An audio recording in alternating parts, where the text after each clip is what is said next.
Welcome, ladies and gentlemen. Namaste, assalamu alaikum. Good evening, good night, or good morning to all of you. We are so pleased to have people at this meeting from all parts of the world in different time zones. I am Shakira Mohammed of Trinidad and Tobago, a teacher for the past 17 years. And ladies and gentlemen, this is the 278th edition of our ICC Thought Leaders Forum. We wish to sincerely thank all of you who have contributed in whatever way to the success of this ongoing Pan-Indo-Caribbean and Pan-Indian Diaspora Global Project. For 277 unbroken continuous weeks, we have been here every single Sunday, and in the past 5 years, 4 months, and 2 weeks, we have featured 1,121 presenters from all parts of the world speaking on 277 topics. So, ladies and gentlemen, this is a weekly forum being hosted by the Indo-Caribbean Cultural Center, a legally registered research and publishing company operating since 2010. And in order to continue this weekly program and to make it bigger and better, we are kindly asking for suggestions and volunteers. If you give a donation, your name will be placed on our poster and all promotional materials, and you can contact Dr. Kumar Mahabir for details. So I'll introduce our moderator today, who is Shalima Mohammed, the co-director of this ICC Zoom platform, who's a business teacher and researcher from Trinidad and Tobago. She obtained her master's degree in business psychology from Franklin University in the USA. Shalima, welcome. Thank you very much, Shakir.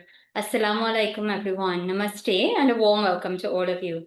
Thank you so much for choosing to be here with us. This program is being recorded on Zoom and live streamed on the YouTube channel of the Indo-Caribbean Cultural Center. Welcome to all of you on YouTube at this time. To avoid intrusions from trolls, our IT manager has muted everyone. So we appeal to speakers, please do not admit anyone, do not unmute anyone, and do not allow anyone to share your screen. Thanks very much for your cooperation. Today, we are talking about being Indian in South Africa during apartheid. This program will explore the lived realities of the Indian community under a racially segregated system.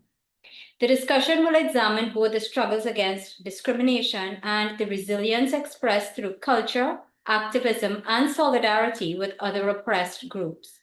It also reflects on how this history shaped contemporary Indian society in South Africa today. And our first speaker is Vasanthi Chetty. Having attended the University of Durban, Westville, she retired after 36 years of teaching. Vasanthi also volunteered for 14 years as a continuity announcer at a local community radio station. Welcome, Vasanthi. You can go ahead and present for 15 minutes. Good evening, everyone. Thank you, Dr. Kumar Mahabir, Shalima Mohammed, and Nash Singh for inviting me to participate in this program. It is a privilege to share my life experience of living in South Africa under apartheid. If you look at my first slide, you will see that the meaning of apartheid means, and next slide please, means apartness.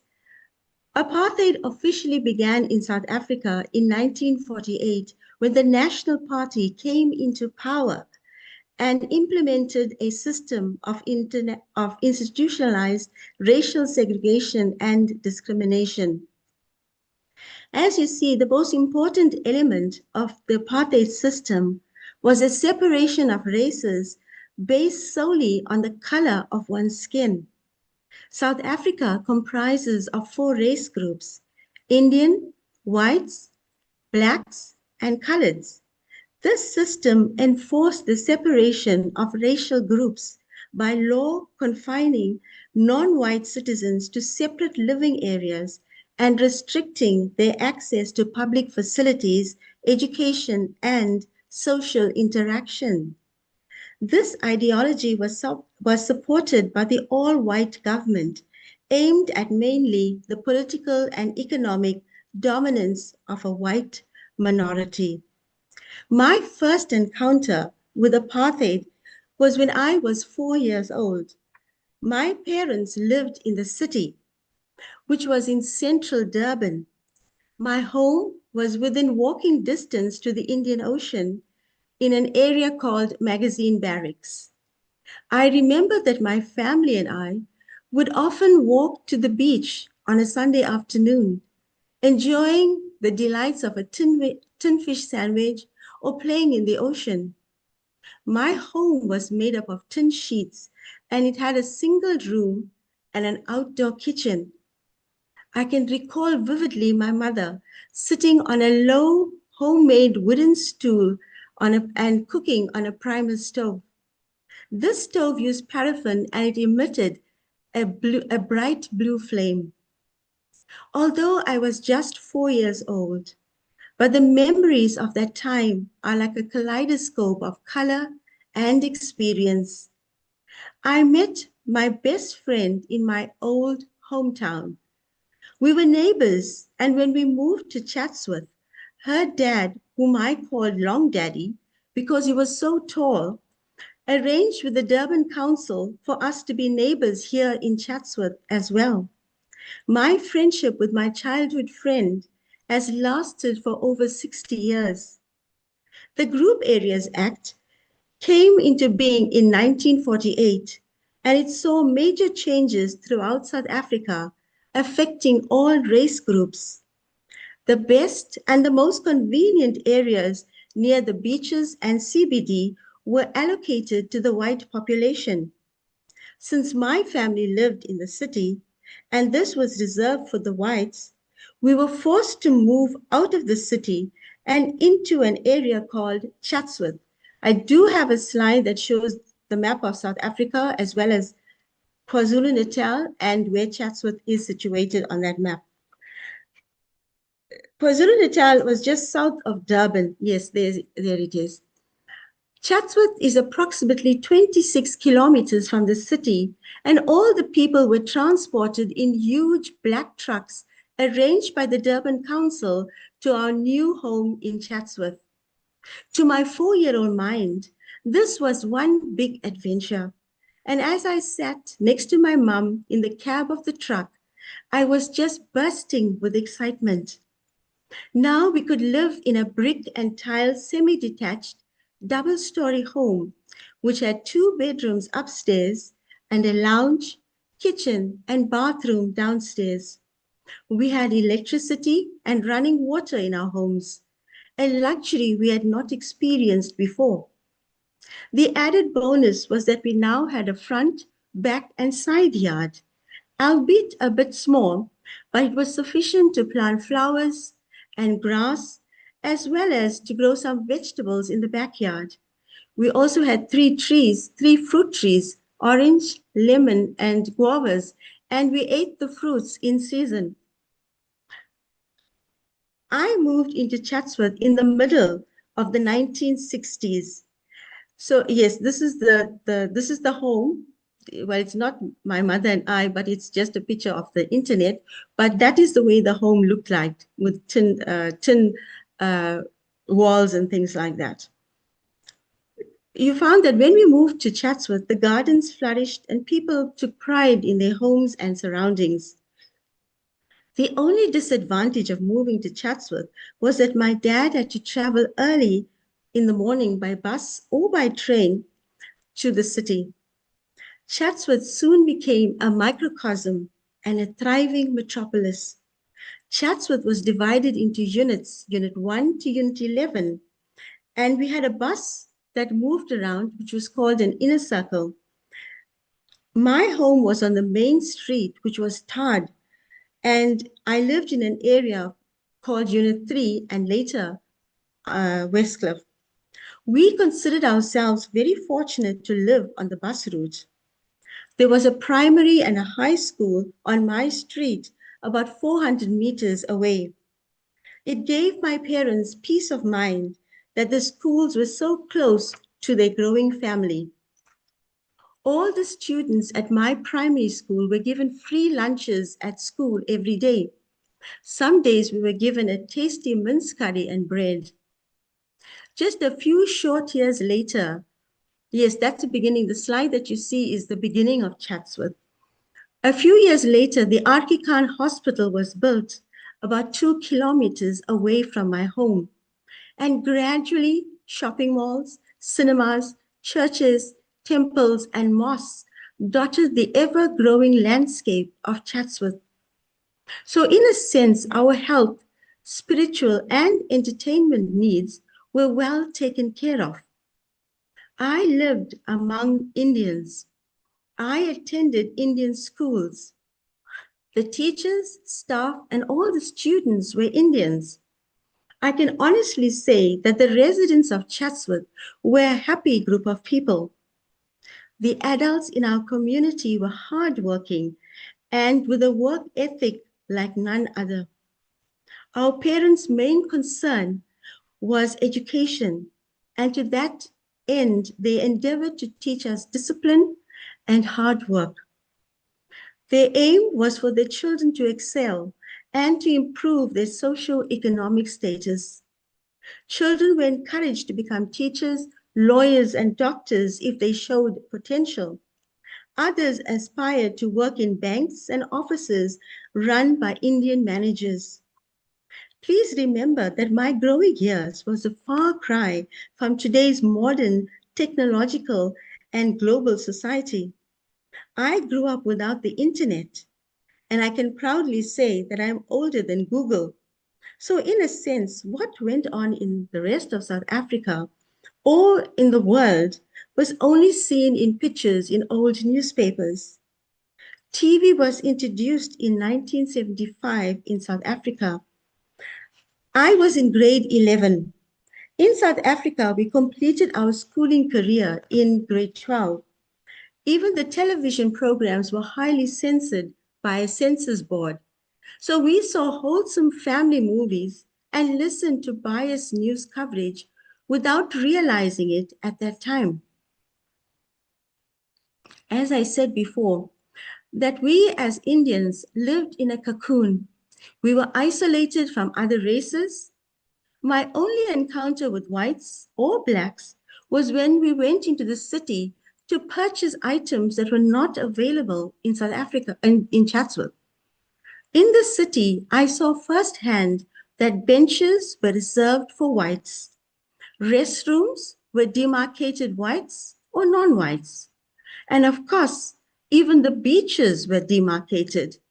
And so we as Indians had our own Indian beach on the Indian Ocean. The idea of separating the races worked very well.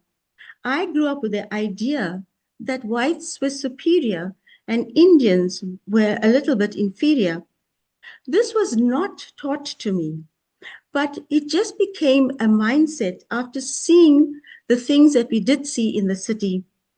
The city had large businesses that were white owned, like Woolworths, huge furniture shops, and big banks. Indians owned smaller businesses on the outskirts of the city. The Indian community were a little suspicious, or maybe even a little afraid of the blacks, especially after the 1949 riots in KwaZulu-Natal. It was at this time that the Indians were attacked by the blacks, and the Indians had to hide in terror to protect themselves. This was an experience my parents lived through as teenagers, as did many of the residents of Chatsworth. When I completed my school years, I enrolled at the University of Durban, Westville. This was a university built for Indians under the apartheid government.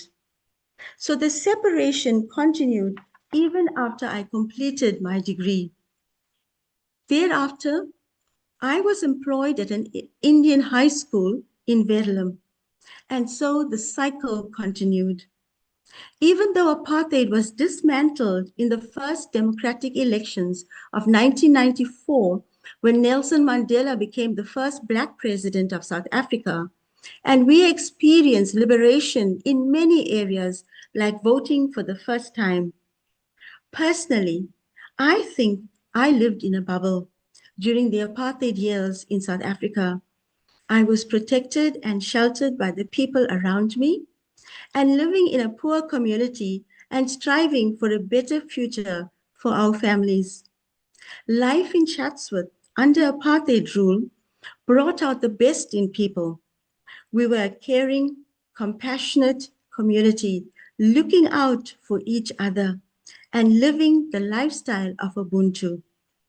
The next two incidents clearly portray what a loving, generous, and considerate community that I lived in. We had wide pavements or sidewalks in front of our houses. All the neighbors' children would gather to play hopscotch, lucky charms, or five stones. I was singing in the middle, and this went on until sunset. When my neighbor, who was a barber and the local photographer across the street from my house, bought the first black and white television set in the area, the whole neighborhood cheered, and the children were most excited because every Saturday from 7 p.m. to 8 p.m., we would gather in his lounge, sit cross legged on the floor, and watch the news and the various TV programs. Of course, the numbers began to dwindle as other families began to buy or purchase their own TV set. I strongly believe the majority of Indians living in Chatsworth had a Gandhi like mentality, one of passive resistance, which translated into adults in Chatsworth having a razor sharp focus on education, seeking education as a gateway to freedom. The Indians that I grew up with were resilient, hardworking, and had an uncanny knowledge that their children would definitely take the place on a national or international stage. Today, I see that the marginalized society under apartheid have defeated apartheid by their commitment, a work ethic second to none, resilience, and a vision of a free South Africa. As I look back to my roots in the sands of time, I see hardships and struggles, but I also see love, perseverance, an indomitable spirit that would not let dreams die in the wasteland of separation. Thank you.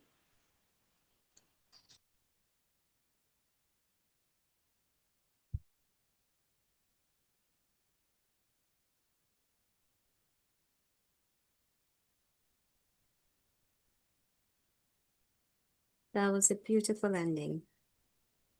Thank you. Basanti, I want to thank you very much for exposing us to something that is very unfamiliar for those of us who do not live in South Africa. One of the key things that you said was that whites were superior, you were inferior, and Indians were very suspicious of the blacks. Yes. Now that we have gone past the 1990s, do you still feel that there's an inferiority complex among Indians? I don't think so.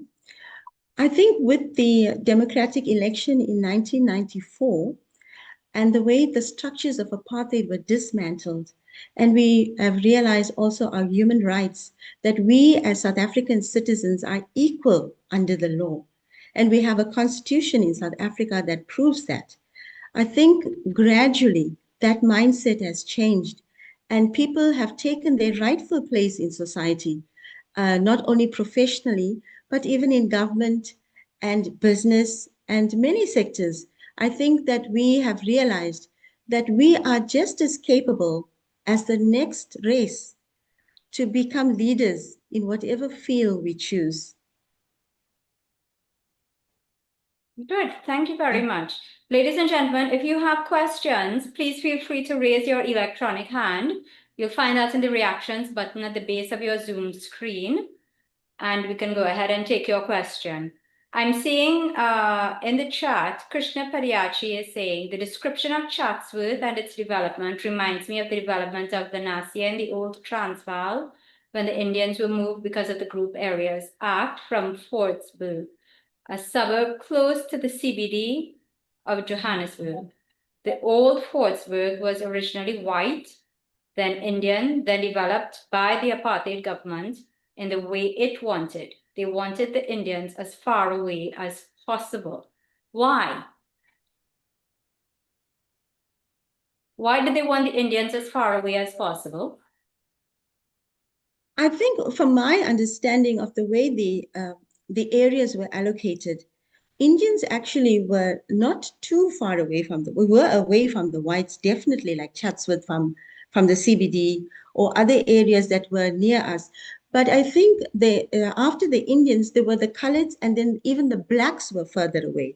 You know, it wasn't just the Indians, the Blacks were furthest away in their own townships, and they had to travel further to get into the city. So, in a sense, we were nearer than the Black community.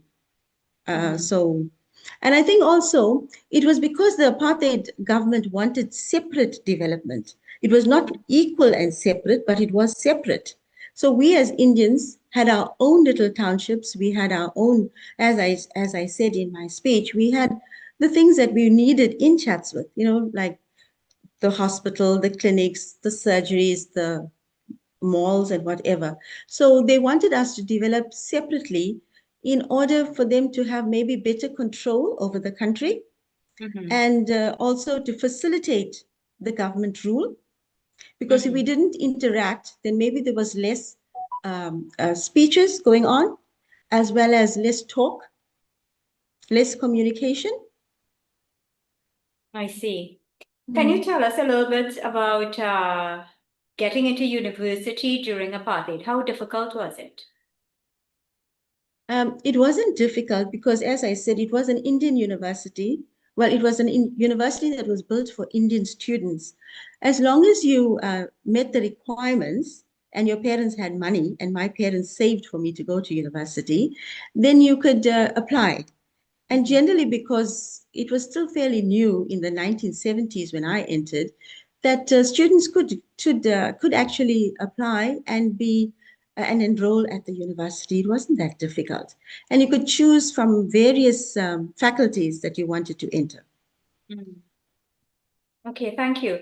Krishna Padiachi, sorry. I needed to get that right. Please go ahead and unmute your mic.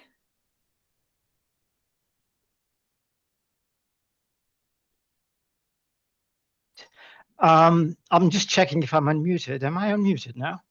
We can hear you, yes. Okay. I just want to make a comment about why the government in South Africa moved people from Fordsburg to this township that they called Lenasia. First of all, I'll tell you how the word Lenasia came about. Can you please make it very quick, because we need to call the other speakers in? Okay. I'll forget about that then. What is really wanted was originally, as was said before, the Indians were Indians and other races, non-white, so-called non-white races, were moved far away from the center of Johannesburg because they wanted that central district of Johannesburg to be mostly white, and developed according to their principles. What they wanted to do was encourage certain types of businesses. Some of them were Indian. They built the Oriental Plaza, for example. But they didn't want Indians living in that area. You know, they wanted that as a workplace. They wanted the Indians in separate suburbs so they could better control them, I think. Interesting. So let's hear from our next speaker a little bit about that. He's an attorney. Thank you very much for your contribution. Let me introduce you now to attorney Anand Jairaj. He was arrested and detained by the police at a 1984 protest rally against the tricameral system, and later spearheaded the erection of the indenture commemorative monuments in Verulam, which we would have visited when we were there in South Africa last month. Welcome, Anand. Good evening, good afternoon, good morning to wherever you are in the world. In any case, my general greeting to everybody. It's a pleasure to be on this program, and thanks for inviting me. And okay, thanks for putting my slide here. I actually prepared the slide on the basis of the general experience of all Indians in South Africa under the apartheid, but my good friend, Dr. Mahabir, said that he also wanted me to talk about my personal experience over there.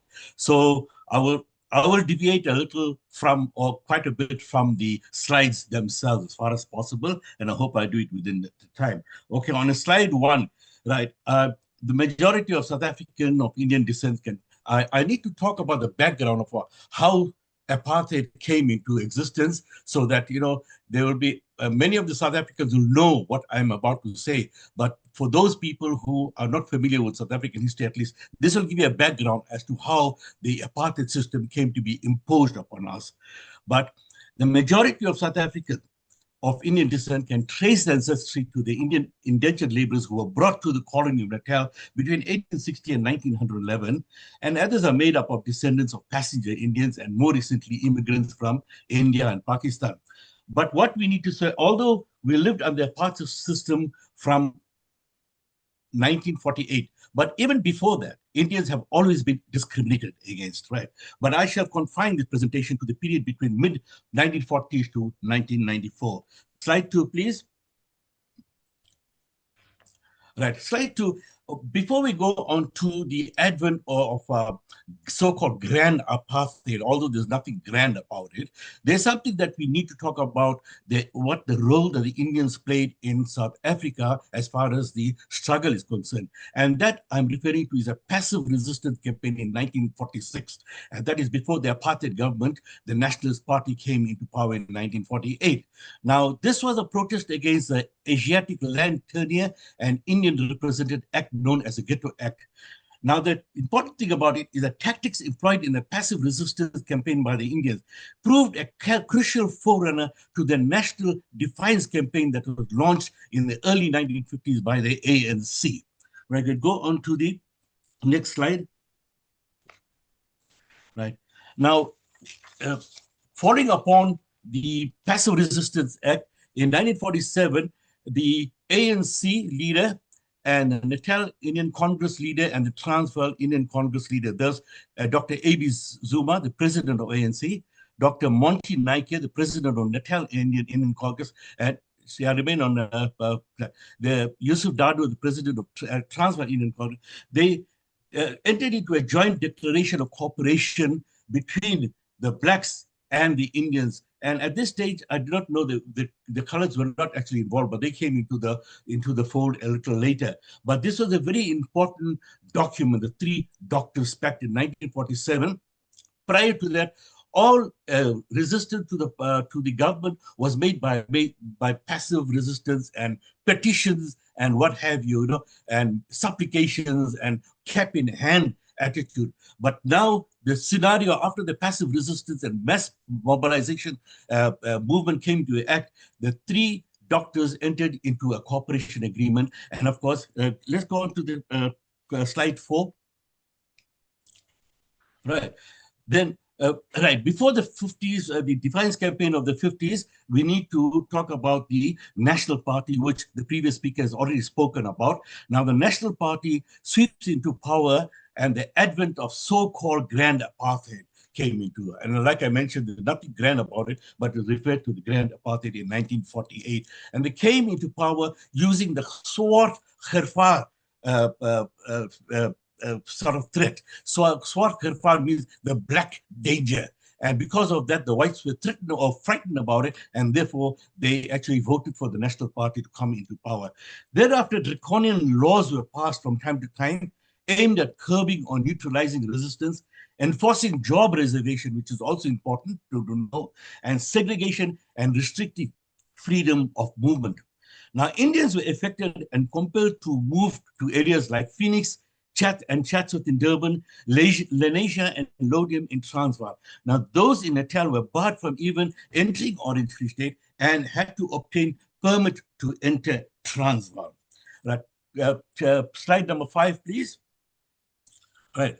Now, apart from the grand apartheid, the grand apartheid consisted of the Group Areas Act, the Mixed Marriages Act, and the acts aimed at controlling education and the Population Registration Act. Now, those were meant to separate people physically, right? Then there was also the petty apartheid, it was called, and this, of course, they brought in what you call the Separate Amenities Act. The previous speaker spoke about the separate benches and things like that. Now, laws were passed to segregate amenities such as beaches, restaurants, cinemas, post offices, public transport, schools, libraries, sporting venues, social events, public toilets, etc. You name it, there will be some law controlling the segregation of amenities, right? There were even separate park benches. We saw that picture earlier on when Shan Chetty presented. There was this white children sitting on the white only benches, and these black nannies were sitting on the floor because they were not allowed to sit on the bench itself. Next slide, please. Oh, yes, what I'd like you to do, Shakira, is go to slide 7 first, and we'll come back to slide 6. Yeah, slide 7. Slide 7 was actually resistance to apartheid. Now, in the meantime, after the passive resistance campaign in 1946 and the Defiance campaign of 1950s, the Freedom Charter was signed in Cape Town in 1959. And that particular Freedom Charter is actually forms the bedrock of the current constitution of South Africa. So let us go on back to slide number 6.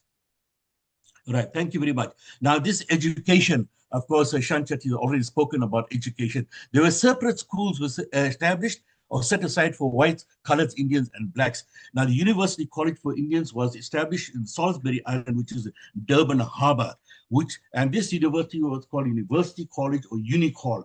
And there, of course, it was referred to as Bush College or referred to as tribal university. And there was a lot of resistance against the establishment of it.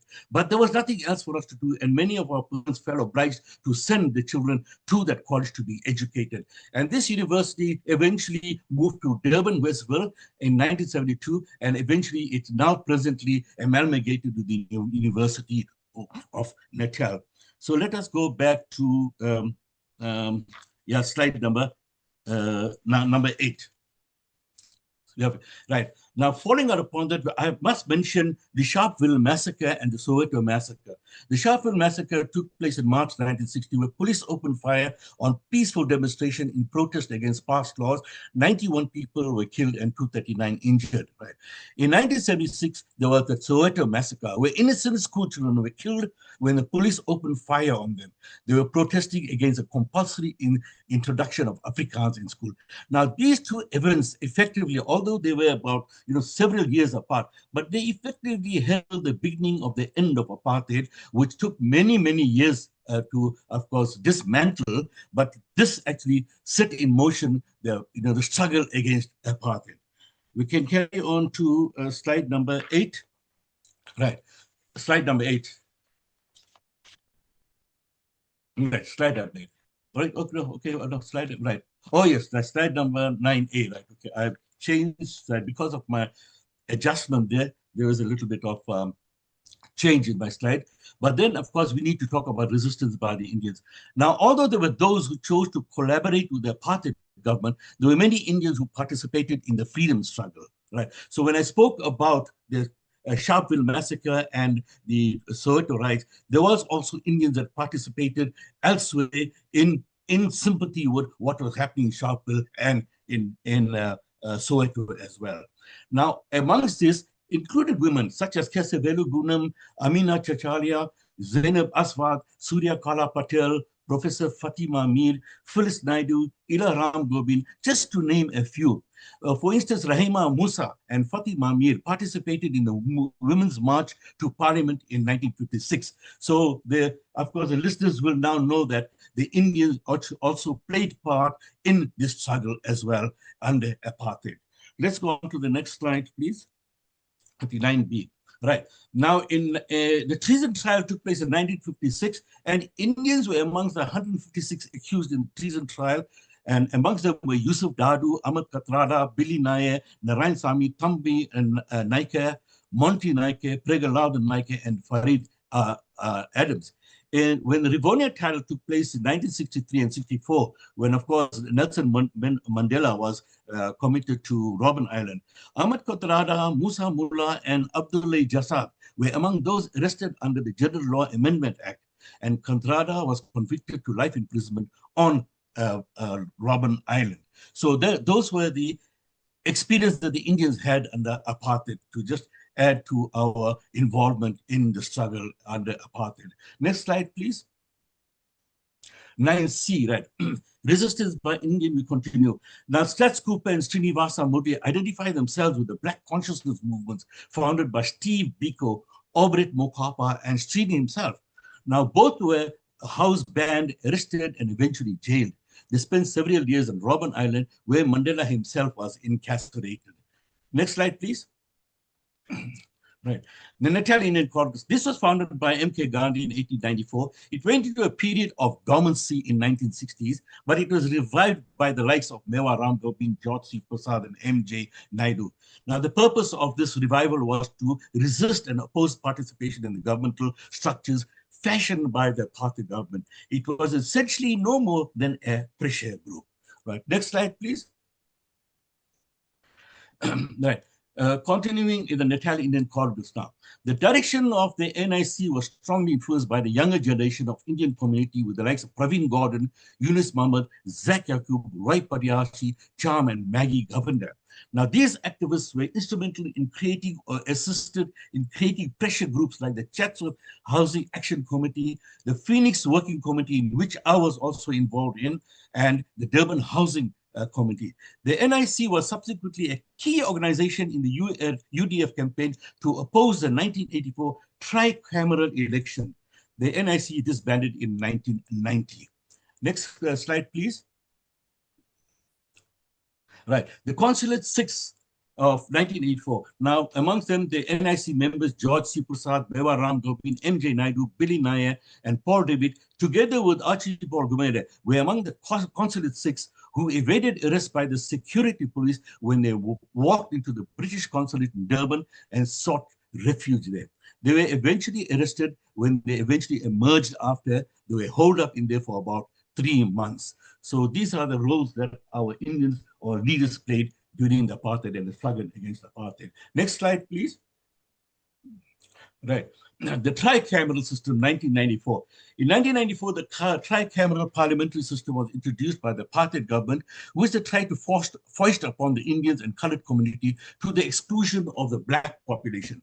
Now, there were those who were quite comfortable and prepared to work within the system, holding the view that something was better than nothing. Some of them also derived personal benefits and were able to accumulate great wealth from participating in the system under the guise of serving people. Next slide, please. Right. Now, there was a demonstration against the House of Delegates in which I was also involved and arrested. In 1983, Amichan Rajbansi hosted Prime Minister P.W. Botha at the City Hall as a prelude to the establishment of the tricameral system and to thank him and express his gratitude for that initiative. Now, a demonstration was organized by the Natal Indian Congress in front of City Hall, where 44 protesters were arrested for picketing. And I was amongst them as well. My business partner, who's at that time Chunilal, and I were also involved. We left our offices and joined the protested in front of City Hall. And a lot of things happened during the day, which I don't have time to talk about, but how we landed there. But amongst those arrested were the likes of Mewa Ram Gopin, George C. Prasad, M.J. Naidu, Praveen Gordon, attorney Yunus Muhammad, Professor Fatima Mir, Ila Gandhi, Roy Padyachi, Tamba Pillai, who subsequently became a judge of the High Court, attorney Rabi Bhagwandin, advocate Zak Yaqub, who eventually became a judge in the Constitutional Court, Dr. Farooq Mir, Swami Nathan Governor, who was also involved in the passive resistance struggle that I mentioned earlier. Now, included among those was myself, that's myself, Anand Jairaj, and my friend Ranjit Chunilar, and advocate Moti Maharaj as well. Those were our experience as far as the protest is concerned. Also, what we need to, I'd like to retract again. When we landed at Salisbury Island, that was the time actually we were exposed to resistance, protests, and boycotts over there. And of course, there was that move to open a students' representative council, and there were supporters for that initiative, and they were opposition to the initiative. And that is where we're exposed to the boycotts and protests and demonstrations of there, and we cut our political teeth at the universities itself. Right. Next slide, please. Right, slide 12A. I'd like to talk about sports as well. During apartheid, sports was also heavily segregated along racial line. Whilst they were compelled to participate in sports separately. There were many instances where interracial sports were arranged in defiance of discriminatory law. Now, in 1960, for instance, I don't know if the people in the world know, but South Africa well know the story about Siusanka Papa Sugaram. He was an Indian golf caddy, and of course, he became a very accomplished golfer. He won the Natal Open Golf Champion, even beating the world-renowned Gary Player as well. Now, he was subjected to the humiliation of receiving his trophy outside in the rain through a window because he was barred from entering the whites-only clubhouse. Now, this is one of the many discriminatory acts against the blacks and the Indians and the colors during the apartheid period. At this stage, I must mention Curry's Fountain. Curry's Fountain was a sporting venue in Durban. It was actually allocated to the Indians in the 1920s. Last year, it's actually observed its 100th years of its establishment and reservation for use of sporting facilities for Indian. But in spite of the fact that it was reserved for the Indians, it was actually the mecca or the center of non-racial sport. And at that stage, not only sport, of course, it was mainly soccer, but not only sport, there were many other activities that took place, political rallies, there were, of course, employment union meetings that took place over there. In 1947, actually, the royal family visited South Africa, and they were also hosted at Curry's Fountain. Eventually, Curry's Fountain became the heart and soul of the Indian community, not only in Durban, but in South Africa itself. It became the hub of famous soccer teams like Everton Athletics, Aces United, Beria and Manning Rangers, which are legendary clubs over there. But apart from that, there was a golf course there. They used to have wrestling, boxing, hockey, athletics, you name any sport, even motorsports, cycling and motorcycling as well. All the sports were held as Curry's Fountain. And at the moment, I'm spearheading a move to declare Curry's Fountain a protected heritage landmark. This had been in the pipeline for the last 30, 40 years, but it hasn't materialized. But we are now involved in a concerted effort to have Curry's Fountain declared heritage site because of the role it played in sports, not only amongst the Indians, but in South Africa at large. Next slide, please. All right. Hassan Hawa, go the one slide before that.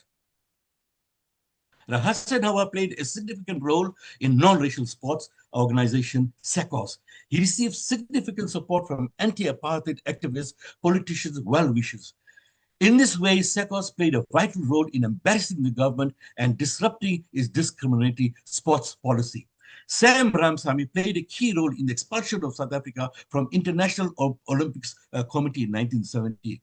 Now, sports persons who made the marks on the local sporting scenes are too numerous to mention here, but this exclusion from IOC and the role that SACOS played over there contributed towards the eventual dismantling of apartheid in South Africa. The next slide, please, Shakira. Right. I had mentioned this already. In the 1920s, land was allocated in a swampy area called Curry's Fountain. Although it was intended to be a place where segregated sports were to be held, over the years it became the center of non-racial activities, and it's observed its 100th year of establishment in 2024, which I've already mentioned. And I've already mentioned that it became the heart and soul of the community. Next slide, please. Right. Some of the great sports administrators and stalwarts were R.K. Naidu, Rama Reddy, Krish Mankarduch, Ashwin Trikamji, S.K. Chetty, Ramori Lachman, George Singh, just to name a few. And like I mentioned already, that at the moment we are spearheading the drive to have Curry's Fountain declared a protected heritage landmark, which is long overdue and well deserved. All right, next slide, please. Right. Social and cultural life we need to talk about. During apartheid, South Africa's Indian community had to navigate a complex, multifaceted landscape. This was shaped by diverse religious, cultural, and ethnic tradition. It was their strong family and community ties, as well as a commitment to education that sustained them as a community. While cultural transformation was necessary to adapt to a changing environment, the Indian diaspora did not experience a complete loss of their heritage. Right. And what generally, I think that might bring me to the end of my thing. Oh yeah, what I'd like to also mention that there were internal strifes, and I think it's important for me to mention this as well, that the Indians were subject to racial tension as well. The apartheid system exacerbated some internal tension, leading to social and economic divisions along ethnic, religious, and class lines within the Indian community. Racial tension is always festering, and the Indians have been targets of racial rights from time to time. Most notably, the Durban riots in early 1949. That's the year that I was born, actually. And my mom told me that I think my arrival started the riots in Durban. The Indian riots in 1985, and more recently, the Zuma riots in 2021. And of course, we've always been the target of this racial riots. I think, okay.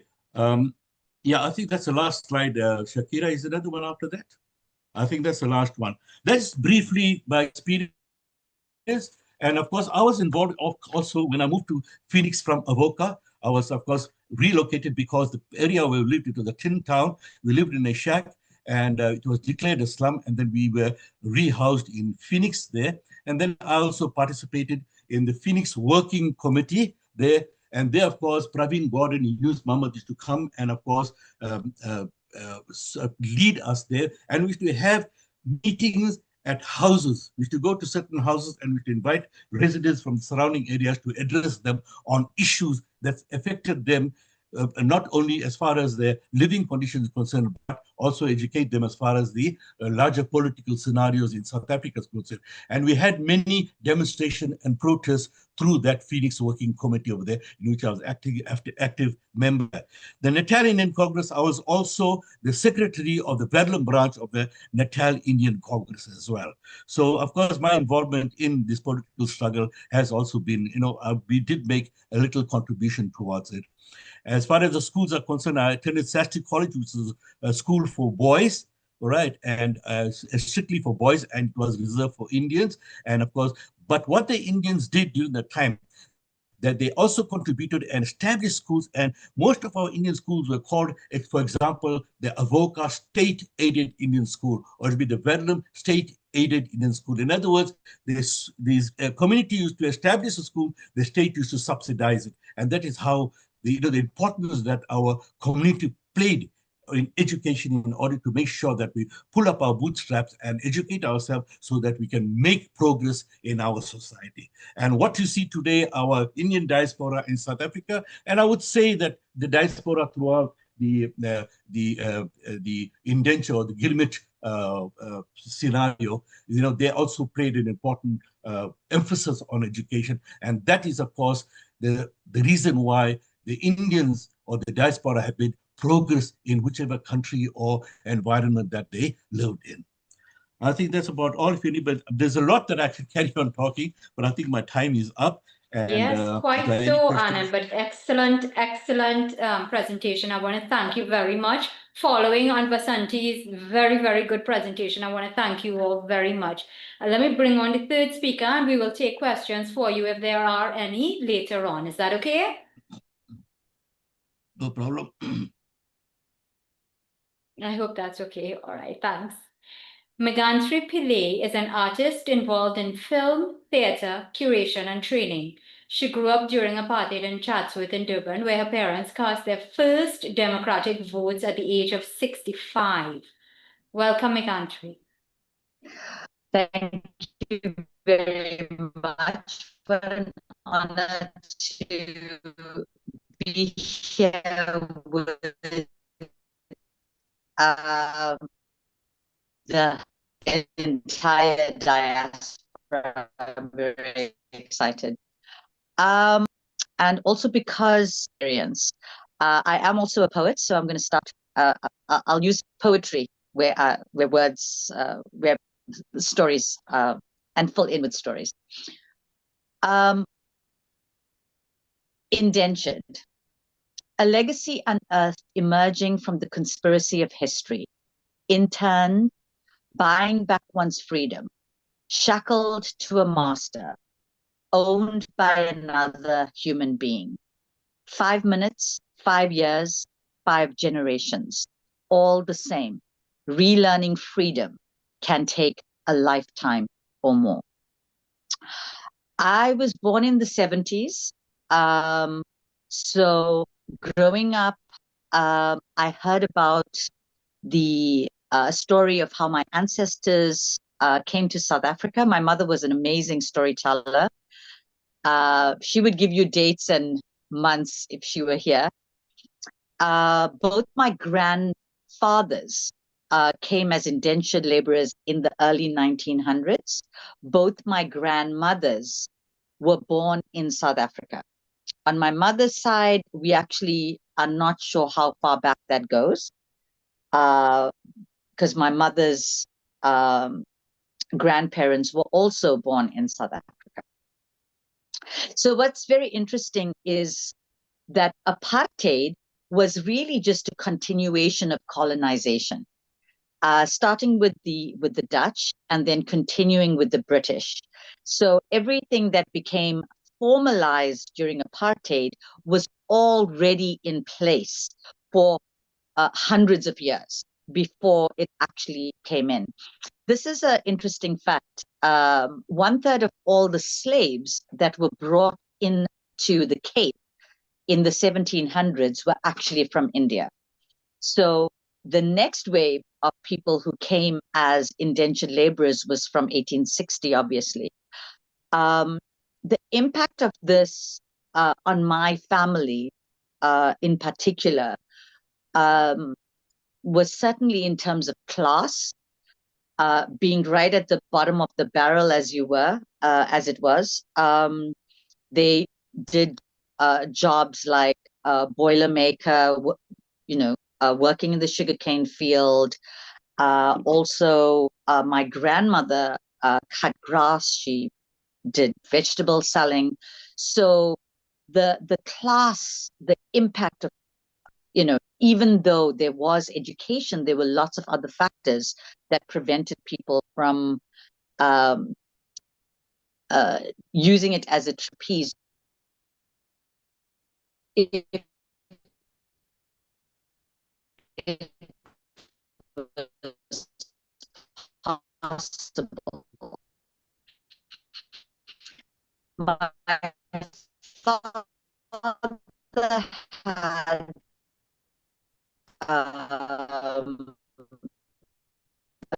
very large family to leave school in order, I think he was for the rest of his siblings and contribute to his family. My mother, and she got her periods, she started menstruating, and she wasn't allowed to go to school. These also had major impacts in their own lives in terms of where and how they could progress. My father worked in a shoe factory. My mother was a dressmaker. 9 riots. My mother, in fact, her family's, though it from a worse fate, and survived and continued. At the time, those riots, I think, still is a trauma that we haven't yet faced, if you like. We've heard about it, but we don't know about it. What's interesting is our history books. I think there was 1 page in total on people of Indian descent in South Africa, in total. There may have been 1 on Gandhi and 1 page in total, but our school books, our history formally never gave us any information. So it's something we struggle with, just understanding. I'm going to read my next poem. It's called Race on My Brain. It's not by accident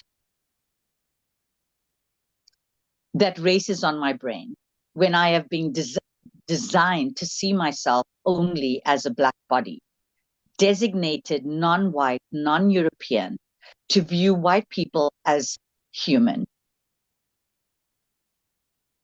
and me as aspiring, emerging, not as a person, a human just dreaming. It's no accident when every part of my life was regulated: where to sit, where to swim, walk, dine, who to love, where to live, when and where I could be at any time. What could I be when I grew up? When my mobility was and is dependent on public transport until 7 o'clock at night, only to get me back to my township with its semi-detached matchbox house, dusty streets, no tree-lined avenues, garbage disposed or not on a weekly basis, maybe, no recycling, no speed bumps or zebra crossings to ensure the safety of my children as they go to school. When I enter a white neighborhood and feel the lushness of living with ease, hear the silence of suburbia, and feel that somehow I have to deserve this, to earn this. Cramped in my little house where I hear the conversations of my neighbors, we whisper to avoid our voices carrying through thin walls. Privacy is a luxury if you are just a black body with no need for such things. They tell me to get over it. Why? When most people still live in those places, when I can smell the house 3 doors away cooking trotters, boti, or Bombay duck, when most people do not have a choice of mobility, where it is still about eking out a living or having 150 to care for that child, where electricity and rent are an issue, where things have gotten better in the laws but worse on the ground. Freedom colliding with globalization. Get over it, get over it, get over it. It's all in the past. Let's look to the future. Not acknowledging the past has led us here. By the time the future arrives, only some would have tasted the fruits of freedom. Most will still be dreaming of it. So the Group Areas Act was also a major part of what shaped our family's history and our family's lives. Both my parents, one grew up in a place called Clarewood with fruits and vegetables and provide enough for themselves and generate an income. My mother's family as well was from Mayville. Both were moved to Chatsworth. And this was a very traumatic experience that we've all heard about. For some, it was it maintained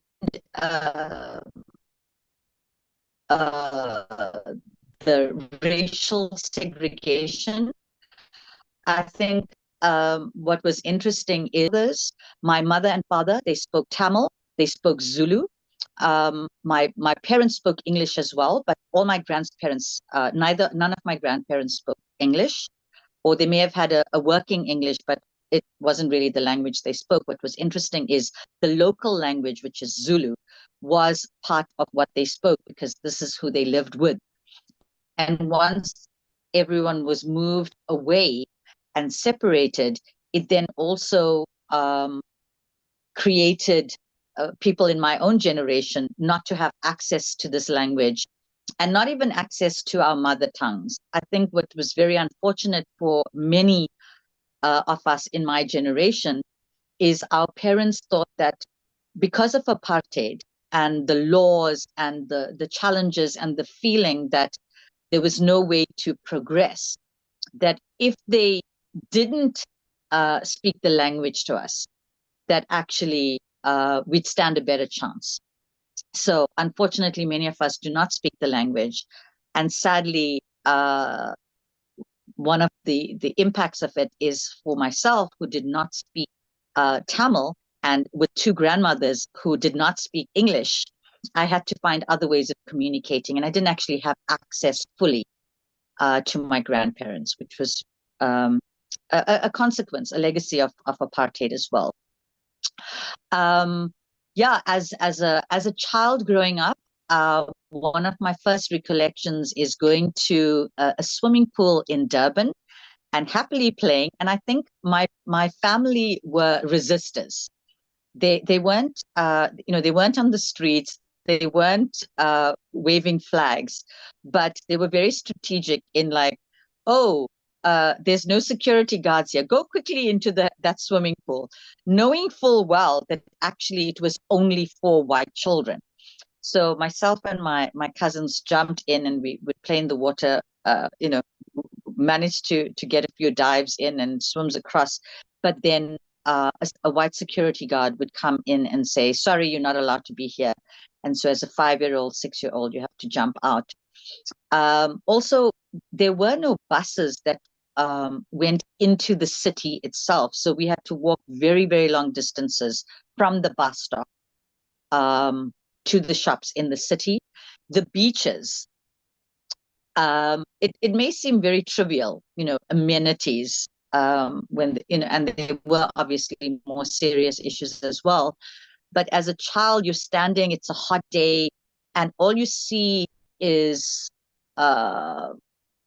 people who are classified European, hundreds or thousands of them on the beach, but you're not even allowed to be on the sand. So that sense of always being an outsider, of not being able to partake of, oh, there's the ocean, but you can't get to it because you're not white. So this is definitely been very challenging. Growing up in an all Indian environment was also, you're keenly aware that there are other people in the rest of the country that you don't have access to, that you, like, there are people who may come and assist in the household, but you can't have friends. I think I was in matric when I actually was in a classroom with people who were Zulu speakers, and people who were classified colored, and kids who were classified white. It was my very first time that I was in an environment where I could actually talk to people.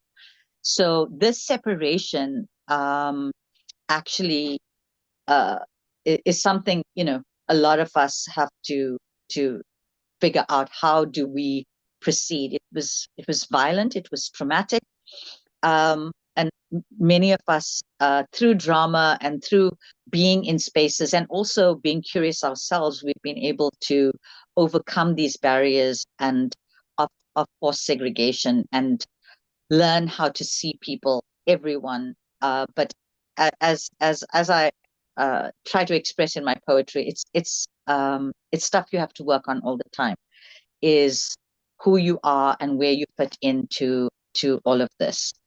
I didn't stop my stopwatch, but anyways, I think the biggest challenge as someone who is in the arts was wondering, like, if any of your attempts would go anywhere, would be acknowledged, would mean anything. And definitely being at Westfield University, all the things that we were involved in didn't get the same kind of recognition, didn't get the same acknowledgement in the newspapers and in the press as the white productions would. And so there was just this idea that, oh, are you good enough? Although we were always told you have to be 10 times better just to get in there. And so many of us, just strive for excellence because, it was what we were raised on, the idea that we have to be 10 times better than other people just to stand a chance. So it did put a lot of pressure on our generations. And I think the idea of what could you be? Could you, you couldn't choose a career. You had to think like, oh, would I be allowed to do this? I'm not white. And even being a filmmaker, which is what I am, was a distant dream, was something I didn't ever imagine would even be possible. I'm actually the first woman of color to have directed a feature film in South Africa, which was in 2005. And that journey of wanting to do it, finding a way to create a film, to be in the industry, to learn the skills, when at the time, there was so much preventing you from participating. Our television screens, which as was discussed, we had TV from 1974, no, 76, sorry, but we couldn't see people of Indian descent. They just didn't exist. So part of my wanting to become a filmmaker was this absence of seeing people who looked like me, my grandmother, and actually even to this day, we are still very marginalized. But I think part of what we need to do as people of Indian descent is reclaim the space. And now that there is more of a means to tell our own stories, is to find a way, and people are doing that. So yeah, it's been quite a journey, unlearning the ideas of apartheid. My daughters always say apartheid's done such a good job when they hear different groups speak with prejudice and bias towards other groups as they're like this or they're like that. And it's a pity that even though we are now in a South Africa 30 years into our democracy, the structural apartheid is still very much intact.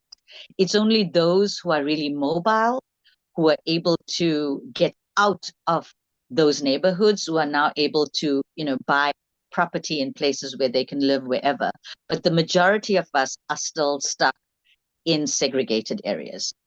I'm going to finish off with a poem called, which one should I do? Okay. Is it too much to want what I want? I want to find the emotional nooks and crannies of the past. I want to know their names, the ones who dared to define their parts, the ones who ran and failed, the ones who ran and escaped, the ones who were trapped by fear, those who thought there was no way out, those who were raped, were dragged and bled to death. I want to feel their dreams. I want to walk their pathways of pain. I want them to know it was not in vain. Without it is like having no trapeze to catch me, juggling identities, created and appropriated, as I stand on the quicksand of time, of race, of class, of hate. Is it too much to want what I want? Displaced, disgraced, disenchanted, classified into a ghetto not of my making, standing on the only land I know, a place I call home. Is it too much to want to know? Untethered by ignorance, juggling 2 continents or 3 or 4, the land of my birth, the land of my ancestors, the land of my learning, the land of my making.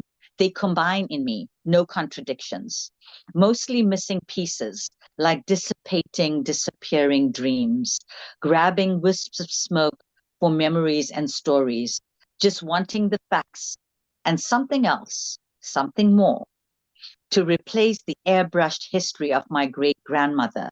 I am not a trespasser. My heart is not misplaced, as the ones before toiled, dreaming of me, living in freedom. So I'm very excited that I'm continuing to do the excavation and learning more about my history. I'm working with Joanne Joseph, and we are in development on a feature-length film around indenture in South Africa called The Bitterness of Sugarcane.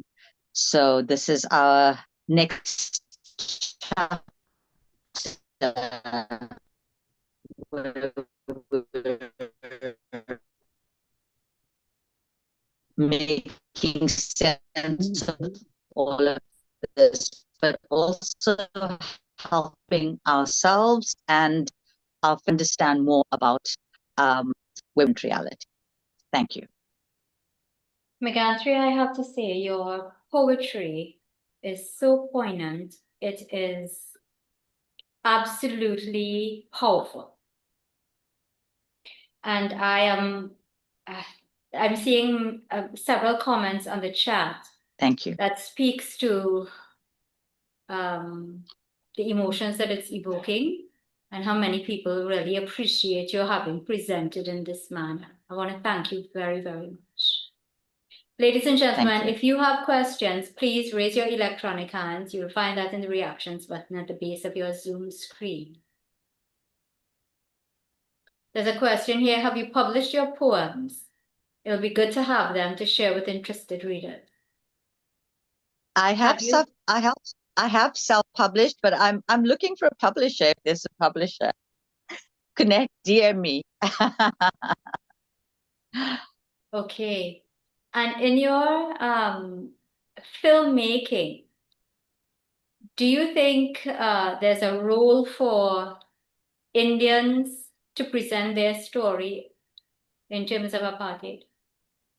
I think we have begun that work, but I always say we can't look at film as the ultimate. We have to look at all the creative things around it. And yes, people of Indian descent like Ronnie Govender, Jay Loshni is doing a lot of work. Pat Pillay just did a beautiful play talking about his history. So people need to understand that the films come from all the other areas. So those need to happen as well.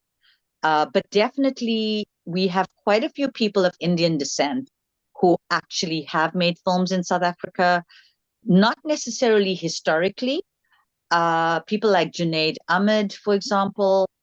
So I think the space now is to say our stories matter. I think as Africans, our big challenge is we were told that no one's interested in our stories. As people of Indian descent, even less so. It's like, well, we don't even know why you're over there. So it's really now for us to claim that space, to tell our stories, to find ways, whatever the means is. And it's not just film, whatever the means is, to tell the stories, to capture the stories. But in South Africa, there is still huge support. There are lots of people of Indian descent who are receiving state support, but there's even more space. And I think if we can collaborate as well as a diaspora and find ways and platforms, we don't have to wait for one broadcaster or one fund. We just have to find ways of pooling resources and telling the stories that we want to see, because ultimately we want to see these stories. So we have to put our money where our mouth is, put our investment, our resources, our brains together, create the platforms. This platform is so exciting that we have a way to share and connect. So we can build on that. I appreciate that. Thank you so much.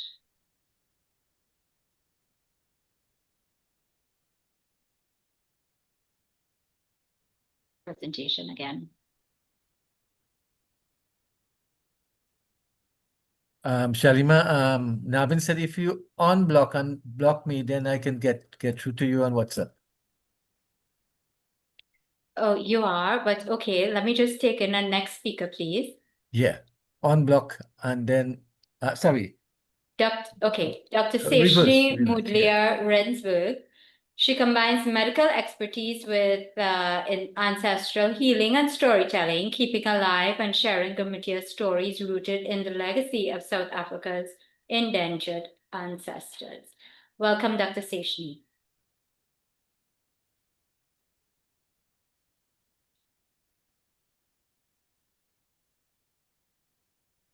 Can you unmute your mic, please?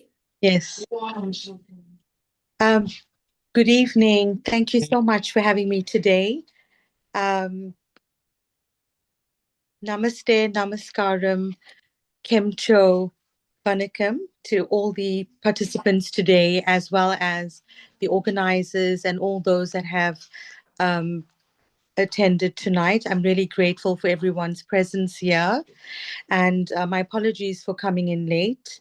And I'm just really grateful to be able to share the stage with Mags Pillay, who I actually know. So I'm really grateful to share this platform with her today. and Anand, Naresh, and Vasanti. So it's really an honor to be here at the Indo-Caribbean Culture Center to share my story being an Indian in South Africa during the apartheid. Can I just check if I'm audible? Yes, we can hear you clearly. You are audible. Yes, we can all hear you. Okay, thank you so much. So I'm Dr. Seshni Mudlia Rensberg, and today I bring not only my personal story, but also the legacy of my family. So I'm going to share about my great-grandmother, Anamavartha Mudli, and the matriarch, a book which I completed on her. And she's from my mum's side. So Premla Vartha was my mother, and her grandmother was Anamavartha Mudli. So, and I'm also going to share the story from my father's side. So I've tried to balance it in terms of being an Indian in South Africa. And so I'm going to talk about my father, Tirupati Dina Mudlia, and his father's story, which is a spicy Madras story of a curry powder business in Durban in South Africa. And briefly, I will also mention, as part of my presentation, my story of graduating in Bloemfontein in the Free State in 1994 as the first Hindu doctor there during just as apartheid had finished. So I hope you will all enjoy the presentation. So I'm not sure if my slides are visible. So I've sent. No, No, not it's yet. not. I'm not seeing anything. So I think Gavin's got my slide. So just Yeah, let me Share screen. Oh, sorry, Naveen, sorry.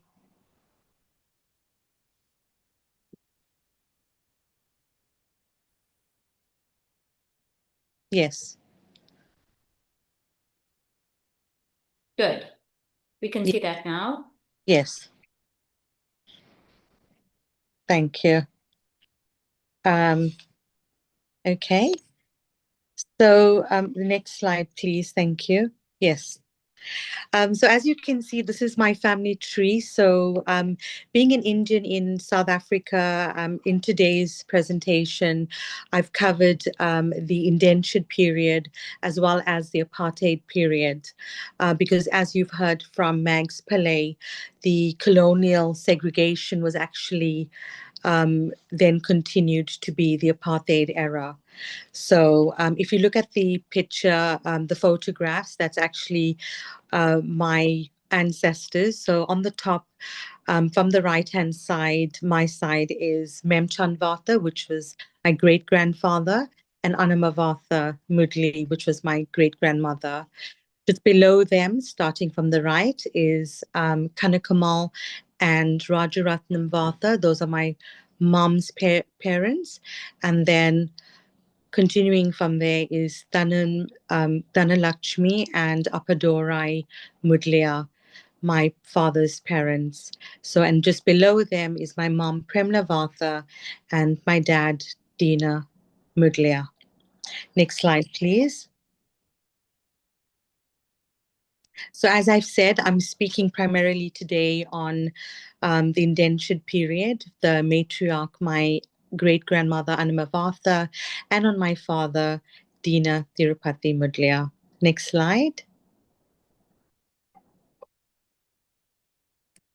So yes, as I was starting the presentation, just my gratitude to Dr. Mahabir and the ICC team for this invitation.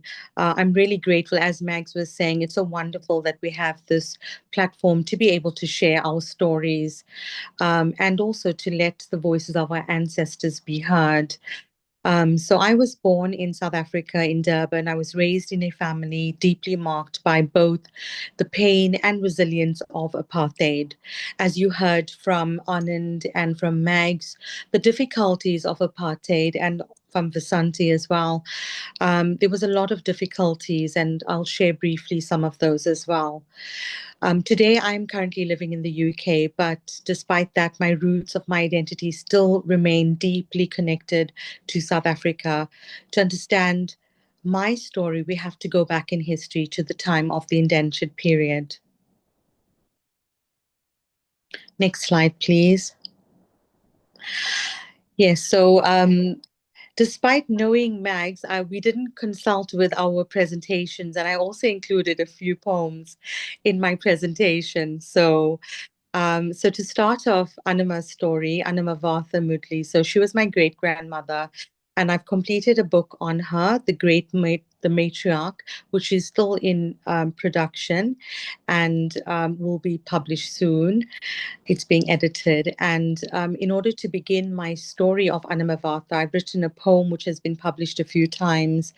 And she was my great-grandmother, and she arrived in South Africa in 1893 as in the indentured period. And her story, as you will hear in a few minutes, is that of courage, sacrifice, and faith. And the poem reminds me of Anima and the 152 and 184 Grimiteyas that made the courageous sacrifices for South African Indians. So Anima Vartha, the poem. In 1893, Anima Vartha arrived on the SS Pongola, docking in Durban's harbour with dreams woven in her sari, hope stitched tight, promises whispered to the waves. An indentured daughter of Madras Chinglepit, she left behind family, traditions, the known world, braving 100 days of ocean's hunger. Yet Anima was no ordinary soul. She sold vegetables, blossoms, petals, and perseverance. Then flourished merchant, property owner, moneylenders, matriarch. She built a temple, kindled prayers to Kuladevam, wore her jewels like victories, fed her family feast. 10 children bloomed under her care, Mudli and Vartha. At the Vartha's lodge, her laughter was a lantern. Grandchildren came, pockets filled with her sweets, their smiles sticky with love. She tended roses, their thorns no match for her hands. She steered a horse-drawn wagon with fearless grace, then traded reins for a Ford NP wheels, a woman unafraid of tomorrow. O Anima, your legacy outruns the sun. From Madras's soil to Pietermaritzburg Street, now scattered across continents. South Africa, India, Australia, Singapore, Mauritius, the UK, Scotland, Ireland, USA. Your name is a compass. Each March we light lamp for you. Chant Anglesbury prayer, honoring Shakti's fire in your bones. Matriarch pioneer, our roots drink from your courage. We are your harvest. Next slide, please. So as I was saying, Anima Vartha came during the indentured period in 1893. And as you've heard, I think last week in Mr. Mahen's presentation, and today you've heard about the indentured period from the other presenters. So from 1860, we know that over 150,000 Indians were brought to Natal, South Africa, under the indentured period. So Anima Vartha and her both husbands came during that period. Primarily, the Indians came from Madras and Calcutta, and they worked on the sugarcane plantations in harsh conditions. They had long hours, poor pay, and racial discrimination. At the end of their contracts, many stayed in South Africa.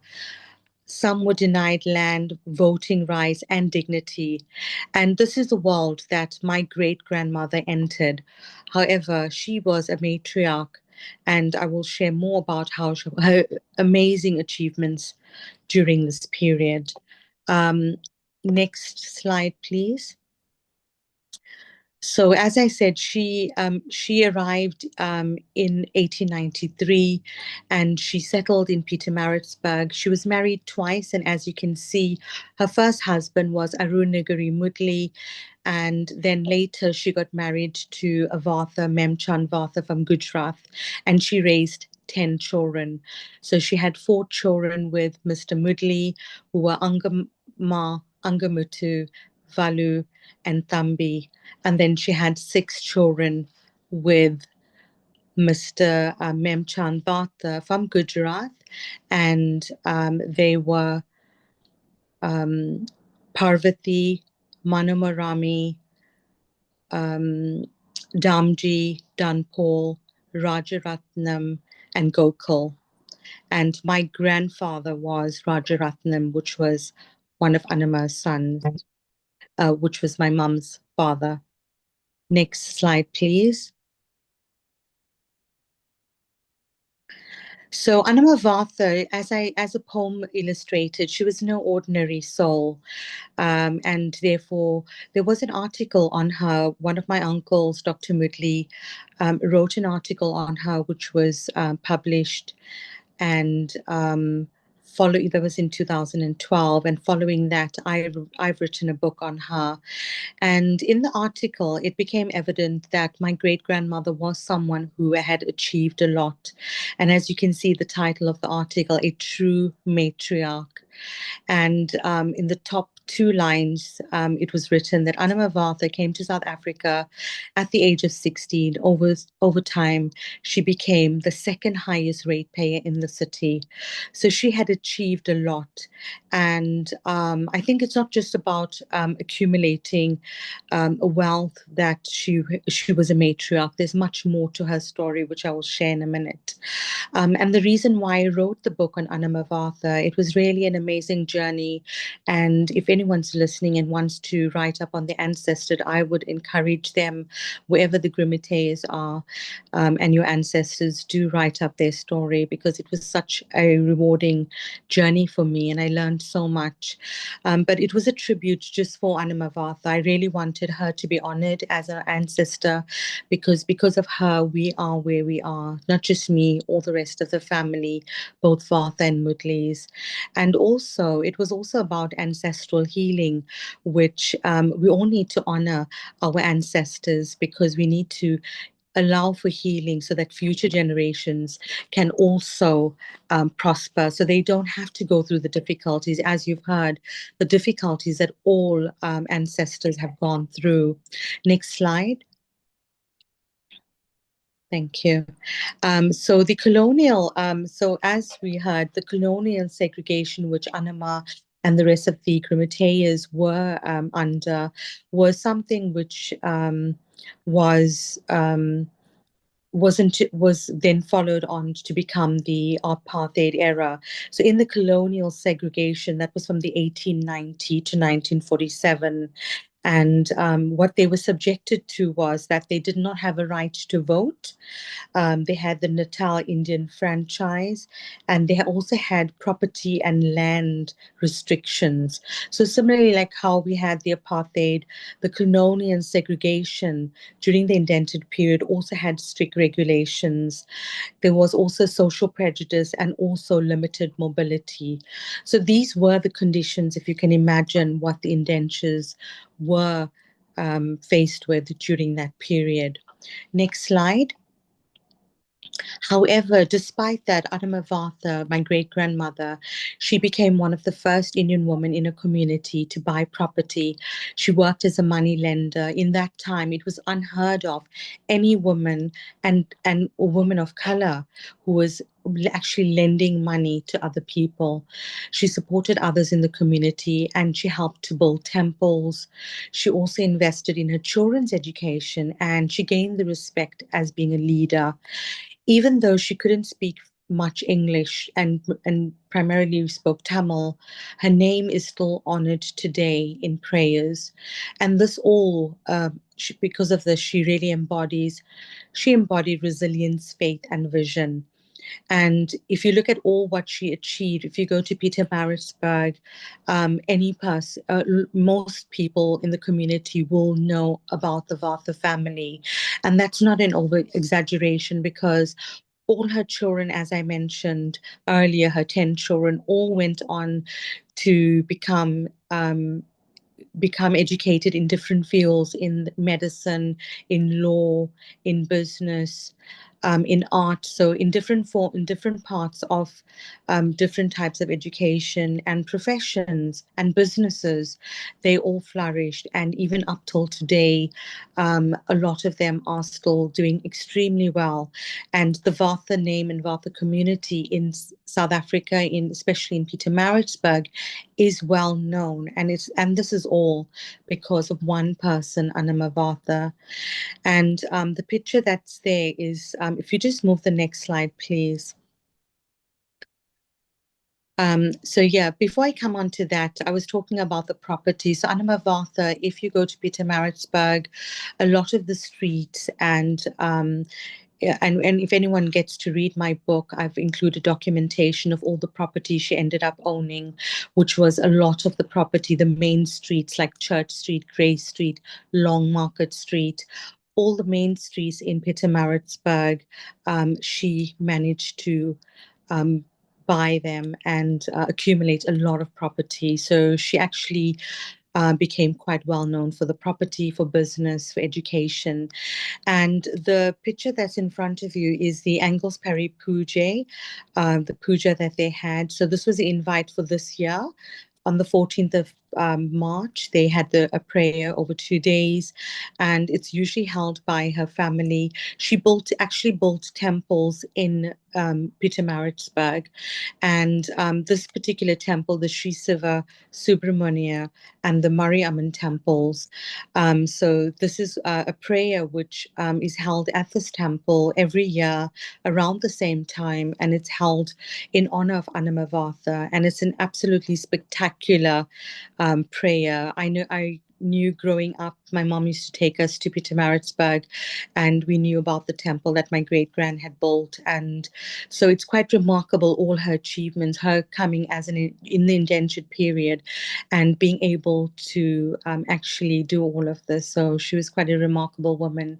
And I don't think anyone in the family will be able to achieve all what she has achieved in her lifetime. So the picture there is the Kuladevam, and that has come from India as well. So that statue there. Next slide, please. So in doing the story for Anima Vatha, I managed to go to India as well. So that was a very, very interesting journey, and I'm really glad I made that journey to find out where the roots was. So I've traced the roots to Madras to Chennai, and from the Vatha side, from Memchand Vatha and Anima Vatha, this is the ancestral home in Gujarat. So it is a home which is there, and for any of the family, it is available for them to visit. And it was a moment in my life. I have to cherish this memory. It was really a remarkable experience, and it's not something I can actually put in words, but really, I was truly blessed and lucky to go there. So the placard that I'm showing to is it just said in Gujarati, and it talks about the Vatha family and who had built this this temple ancestral home in Rajkot. Next slide, please. So that's just an article of me in August where I honored my great-grandmother and just keeping her legacy alive. Next slide, please. So, and that's all on Anima Vatha, and now I'll be moving on to the apartheid era. So as you've heard, the apartheid era was from 1948 to 1994, and that actually continued from the colonial segregation. So in 1948, apartheid was formalized, and there was the Group Areas Act. So I think the way everyone explained it, and if people can understand, because there's people from different parts of the world are listening. So Group Areas Act was that we each had to live in our own area. So I lived in Durban, in Overport, and so that area was that area where I lived in was predominantly only Indians. And the school I went to was also where my mom taught as well, Centenary, was also only Indians. And later on, after apartheid, other people were allowed to be admitted to the school. But if people can understand, it was a type of in apartheid, we all had to just stick to our own areas, even businesses, schooling, education. And I think, as you heard, there were restrictions if you had to go, on the bus, or if you had to go to different areas, if you walk in different areas, there were signs saying which areas that the non-whites were able to walk in. So it wasn't something very pleasant. And I think just to imagine, I mean, I didn't grow up in the apartheid in such extreme circumstances, but my father certainly did, and Anama certainly, and her families in the colonial segregation. So I can just imagine how difficult that must have been for them. So there was also passed laws and which restricted their movement of where they could go. There was also education. Obviously, the schooling was only, as I explained, schooling was restricted to certain people of color. So for nearly 50 years, apartheid sought to erase the dignity of Black and Indian South Africans. However, my father, I guess he didn't allow that to let their spirits be broken, and they still flourished. So next slide, please. So just briefly, because I think my time might be coming to an end, my father was Tirupati Dina Mudliya, and my grandfather was Appadurai, and he grew up under the apartheid. And I know my dad spoke to us many times of the hardships. He spoke about the long distances they had to walk to school. Sometimes they had limited resources. They also had difficulty, at night, if they didn't have electricity, they had to use candle to do their studies. And my father was someone who was very, his emphasis was on education. And but at that time, education was just not just learning, it was also survival and a weapon against oppression. And I learned a lot from my dad and from my mom, who was a teacher, who taught me that even during times of hardship, knowledge is the key to freedom. Next slide, please. So my father, during the apartheid era, quite remarkably, he carried forward the family business at the Durban famous Victoria Street Market. So if anyone's familiar with the Victoria Street, there were two markets. The one burnt down and then it got rebuilt into the Victoria Street Market. And his business was called R.A. Mudley Spices.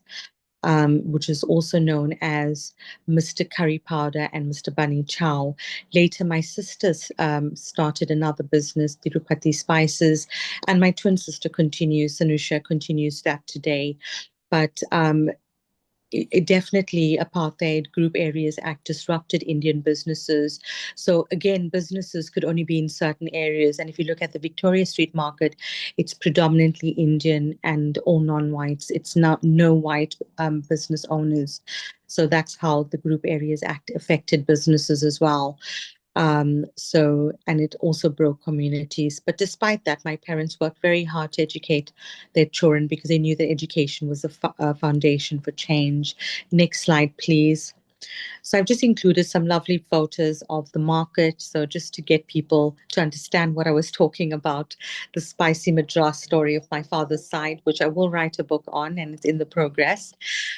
So my father's there with his spices, and he was quite well known actually, and not just in South Africa, globally, because there was a lot of European customers that used to come, particularly Germans, and he had accumulated a lot of postcards. But as you can see, the Indians in South Africa, I think even Anand was saying how the Indians prospered and they educated themselves. And you can see even with businesses, they thrived and they became very successful. So, he wasn't the only one. There were many other businesses that actually of spices. So my father had actually taken over the business from his grandfather. You saw a picture of Abadora earlier, and he had taken that over from Mr. Kanda, who was married to my grandmother, Dhanalakshmi. So it's 3 generations of spices, and you can see my sister in the next slide as well. Next slide, please. Navin, next slide, please. Sorry. Okay. So the one before that, sorry. Yeah. Oh, sorry. So that's my twin sister. She actually she started Tirupati Spices, but she also continued the R.A. Murli Spices, took over for my father. She was actually a teacher, but she opted to stay in the business. And she runs the Tirupati Spices. She was also featured in the National Geographic and on Gordon Ramsay's program as well. And in the UK, we've also continued, my family, we've also started in 2019 and 20 during lockdown, we started the spice business as well. So next slide, please. So I've just written a small poem on my dad, which I had read at a different presentation, and it's Legacy in Spice and Spirit. It's on my dad and my grandfather. Dad and all the grandfathers before, from Madras shores to Durban's door, you journeyed far with dreams in hand to build a life upon your land. Each day you quietly inspire in every pot, in every fire. Your curry blends a sacred rite, a ritual born of love and might. The scents, the spices stir in the past of hands at work, of hearts steadfast. Your food, not just a meal, but more, a tale of sweat and hope in store. You clothed, you fed, you did not rest. You gave your children all your best. With little praise, no time to spare, you carried burdens with such care. You spoke with Germans, crossed the sea, Munich, Cologne, your memory, postcards saved and stories spun, then finally walked where dreams had run. Thank you, Dad, Tirupati Dena, and Granddad, Appadurai, for lives of strength and quiet pride, for standing tall, for staying wide. Your legacy is in my hands. In every dish, in foreign lands, the love you gave, the life you led, still walks with me, though you have fled. Forever honored, never gone. In me, your spirit marches on. Next slide, please. So I'm almost coming to the end. So that's both my parents. So just a context of what I was talking about. My mom, Premla Vatha, and she was Anama Vatha's granddaughter. And my dad, that I was talking about, the spice business. Next slide. Yes, so the apartheid ended in 1994, as you may have heard, and when Nelson Mandela was elected. So Nelson Mandela was one of my heroes, and up till today, we still honor him on his birthday, 18th of July, and it was also the 1994 was also the year that I matriculated. So I do feel that he probably had a role to play in me being able to qualify at the University of Free State. Free State is in Bloemfontein, and that was in the heart of apartheid. I don't have time to go through it, but you can imagine I was the only Indian in my year of hundreds of students, and the rest were white. So it was quite an experience, and that's probably for another talk. But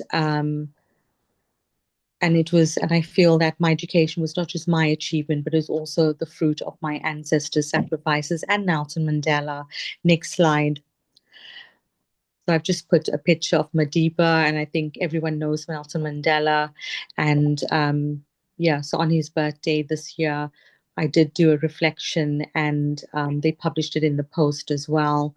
And also, yeah, I've got I think they put it in the Post, but I have a book, the Long Walk to Freedom book, which reminds me of Nelson Mandela. And also I've got a tea tin, which was given as a gift as well. Both were given as a gift, which has a Mandela tea. So these are strong reminders that even me, despite being in the UK, I still continue to honor the roots that I've come from South Africa.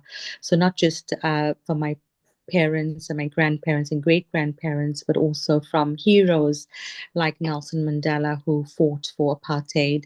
I was fortunate to visit Robben Island, and if anyone gets a chance, please do visit Robben Island in Cape Town. And it's really remarkable to see how he overcome what he did, the struggles that Nelson Mandela went through. So long live Madiba, Viva, Owetu, Amandla. So next slide, please, last two slides. I'm almost finished. When I reflect on my family story, three generations do stand out. And Anna who transformed in the indenture period into independence, my father who endured apartheid and valued education above all, and myself who was able to walk into a new South Africa carrying their dreams with me. This is not just my story, it's a story of resilience, faith, and legacy. And next slide, please. The lessons of my family's journey are clear. Resilience can overcome systemic injustice. Education is a bridge between oppression and freedom. Culture and community sustain us through hardest times. Their courage allows me to stand here today and to share their history. Next slide, please. So I want to just offer gratitude to all the ancestors. I would like to close with that. For all the ancestors who endured, my great-grandmother Anna Mudli, the matriarch, my grandfather and my grandmother and my parents who sacrificed, and for the new South Africa that gave me the opportunity. I'm grateful to the ICC for allowing me to honor their memories and also the generations. And let's not forget the 150 to 184 Grimateas who fought so that we may be here today. And I'm not sure if I have time, but I do have a Grimatea poem that I'd like to read just to honor the Grimateas, if that's okay. So its title is 150 to 184 Grimateas. In honor of the Indian indentured souls of South Africa, I long to honor you, each soul who journeyed, not knowing the road ahead, but stepping forward with courage, hope, and silent prayers. You boarded the SS Truro first on that solemn day, 16th November 1860, the wind carrying whispers of ancestors, the ocean opening gates of fate. From then until 1911, ship by ship, name by name, 152, 184 hearts crossed the waters. You came not in chains, but not quite free, bound by contracts, unwritten pains. Endless days beneath the sun, yet still you brought with you culture, love, traditions, curry. You planted seeds of resilience, of rhythm, of language, of prayer to South Africa. You gave vibrance in the corner shop, the bustling market, the doctor's voice, the teacher's chalk, the radio's echo. Thank you. Thank you for making that journey, for building what we now call home. Our lives are better because you endured. We acknowledge the pain, we honor your strength, we celebrate your legacy. And as your descendants, we say clearly now, it ends, we are free. And as Prime Minister Narendra Modi echoes, let us preserve our heritage. Your stories are being heard and told worldwide. Let us awaken your voices. We hear you now. We tell your stories with pride. We walk forward, carrying your fire. With hands together, hearts wide open, we give thanks, we honor, we forgive. Namaste. Nandri, thank you. Dandyavad. Namaste.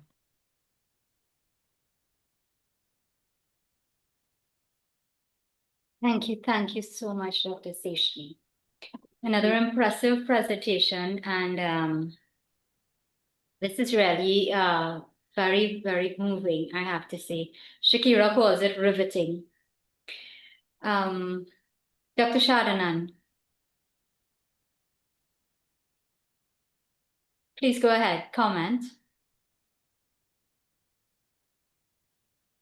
You're still muted. Try unmuting one more time, please. I have. Hello, everyone. Yes, we can hear you. Shalima, how are you? It is a very excellent presentation today. Really, we are busy to set up the Grim Theology. It will be an university. And what is happening today is a part of our curriculum because we are collecting real histories, narratives told by the descendants of the Grim Theology. all the archives and the histories has been written in an Eurocentric vision. They will never tell you the bad things what they have done. So that's very important to collect such kinds of narratives told in live, just like biodata. Congratulations, that is one, Salimaji. Second, I was wondering when one of your speakers told, I want to connect with my country. And I think that will be India. But she said South Africa while she is living in, I think, England. That means that we are not Indians. We have our own identity, if it is British, of Dutch, of French, and we have our own naturality, and that is rooted in two countries. That is where parents came, and Bharat. Last one, with your permission, Dr. Kumar Mahabir Singh, Dr. Kumar and Shalima ma'am, you both are parts of Gir Meteorology. Please invite all these presentations today to offer a lecture on the Lucknow University, where this week, full week is going on Gir Meteorology and diaspora studies. That is a great thing. That is an unique thing.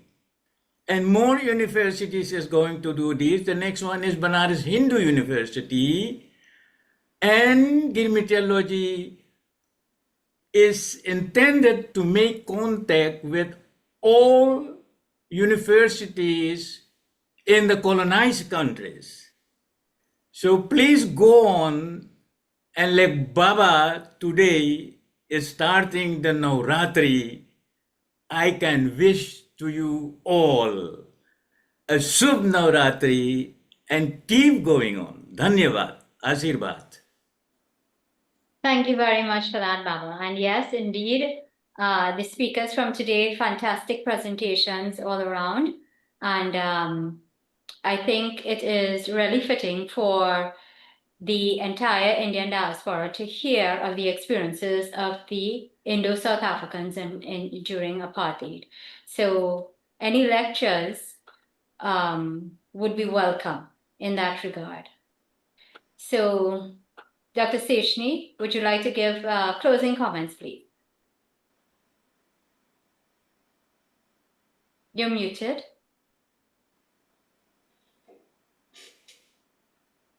You're muted. Can you? Yes, you're unmuted now.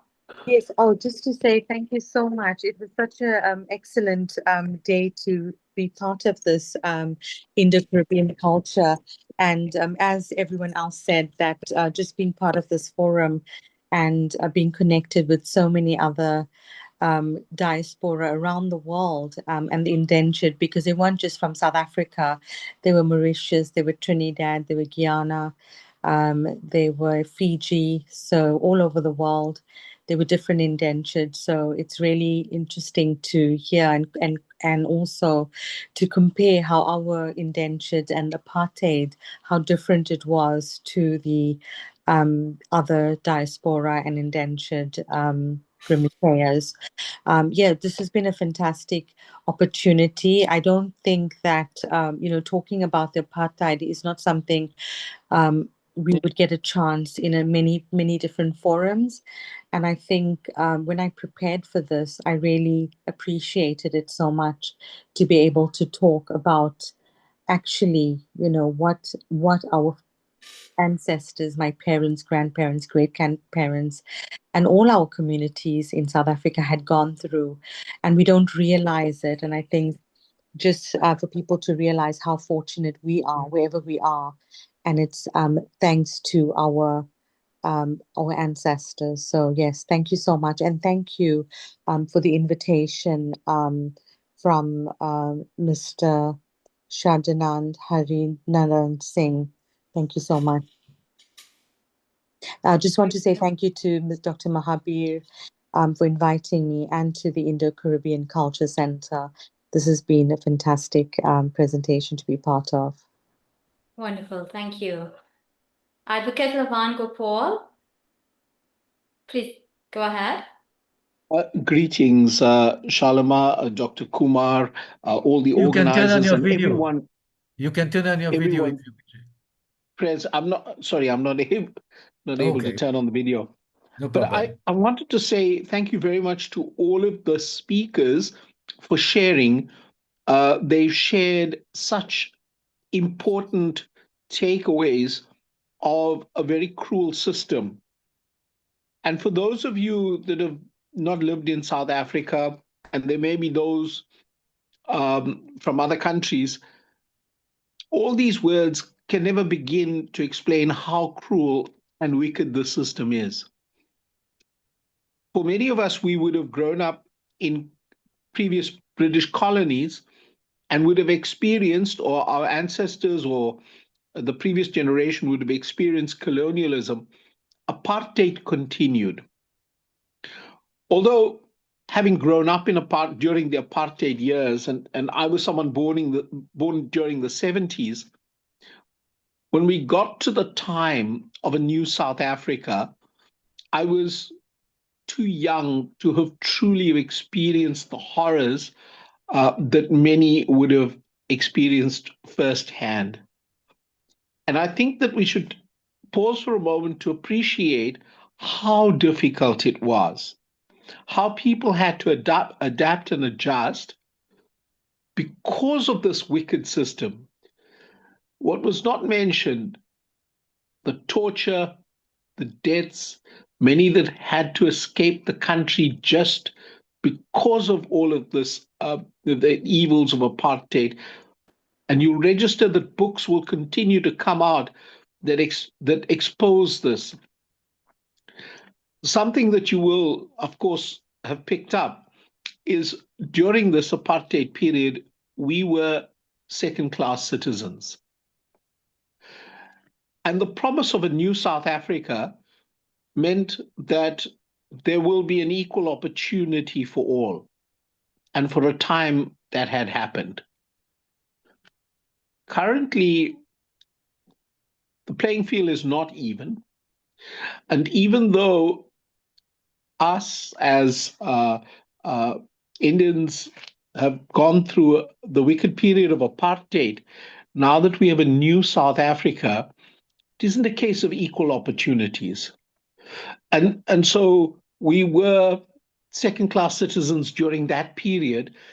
And I think during this period, many of us, when it comes to education, business opportunities or job opportunities, we find out that in the new South Africa, it's not exactly an equal and fair and level playing field. And that might be an opportunity for Dr. Kumar and Shalima to look at as another discussion point. Thank you. Thank you very much, Lavan. Excellent point. I'm going to ask Anand to make his closing comments, please. Anand?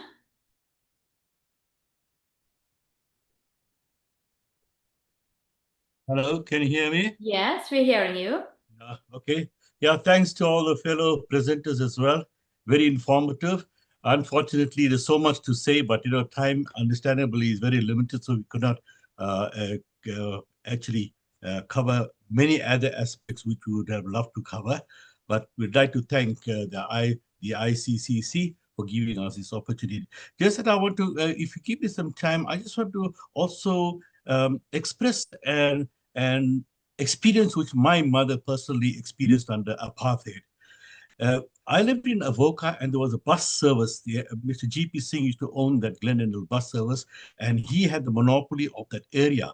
Now, in Springvale, to the north of Avoca where we lived, there were a few whites there. And Mr. Singh was compelled to buy a bus which had compartmentalized, where it was separated, segregated for whites in the front, a few seats over there, and the rest was for the Indians and blacks. So what happened one day, my mom boarded the bus, and the rear of the bus was full and there were standing passengers who couldn't stand, and she went and sat at the place which was reserved for the whites. And there was one white lady only, and I think the seat there were provisions for about 8 to 10 seats there. So she sat there, and the white lady told her, please, you are not allowed to be here. And she basically told her, get lost. She had told her actually futsak, which in Afrikaans roughly translated shows, get lost or something. I'm not going to go stand in the back because of you. I'm going to sit here. And she sat there in this. So it actually brings to the fore the kind of, the kind of protest that were made by, simple individuals in our life of here during the apartheid time. And I'll just try to close up with that little personal information for the consumption of the listeners. Thank you. Thank you so much for sharing that. Kogi. Kogs. Okay. I think she's opting not to share anything at this point in time. Ladies and gentlemen, it's been an extraordinary program, and it was quite a pleasure having you on. There were many Rosa Parks, according to Dr. Betty, indeed. I just want to say at this point in time, we'll bring, yes, Dr. Seshni. You need to unmute your mic. Yes, we've got Dr. Dina on, I think, Padiachi. I don't know if he wants to say anything, but I think he's on still. Sure. Can we have him unmute, please? Dr. Dina? Oh, can he raise his hand so we can identify him and unmute him? Yeah, we see his video. You just need to unmute your mic now. Please unmute your mic. Yes. Go ahead, please. Right. Thank you very much for this. It was very informative, and I think that the diaspora people and I like to thank them as well for organizing such a excellent presentation. And all the speakers were really exceptional, and they did our community proud. So thank you so much. Did you want to share anything about your particular experiences during apartheid? Yeah, well, I went to medical school at Natal University, and that was the very first time that we had people from different races there, but Europeans were not allowed to attend our medical faculty. Most of the lecturers were of European or Indian origin, and it was a fascinating experience studying medicine in those circumstances. The medical school was in Milo Road, next to King Edward Hospital, and the benches outside on the street were actually for Europeans only, and there were shops nearby where you were not allowed to go in and sit down, so you'd be served at a hatch. So there were lots of experiences like that every person from my era can relate to you. And one of the things was that there were unfortunately a large number of Indians who collaborated with the apartheid people, and then there were the few of us who were very angry and resisted racism in every way that we could. My own experience was when I was attacked and stabbed in my home a few weeks after my book of short stories was published. And the assailants, home invaders, came in at 8:30 in the morning. They didn't demand anything. They didn't steal anything. They said nothing at all.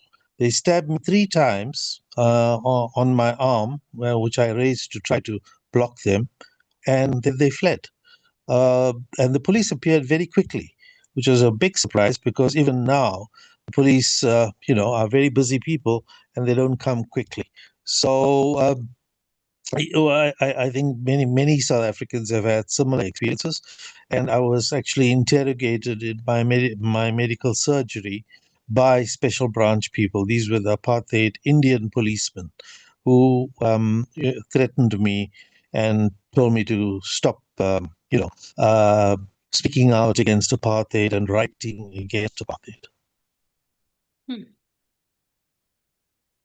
Quite unusual experiences and harrowing experiences as well. But coming out of all of that, I have to say the Indians in South Africa have been resilient. You all have really overcome all of these problems, not all of these problems, but a significant amount of these problems, and you all are thriving. And there's something about the community pulling together to be able to continue to do that is necessary. So I want to thank all of you all for sharing your personal stories.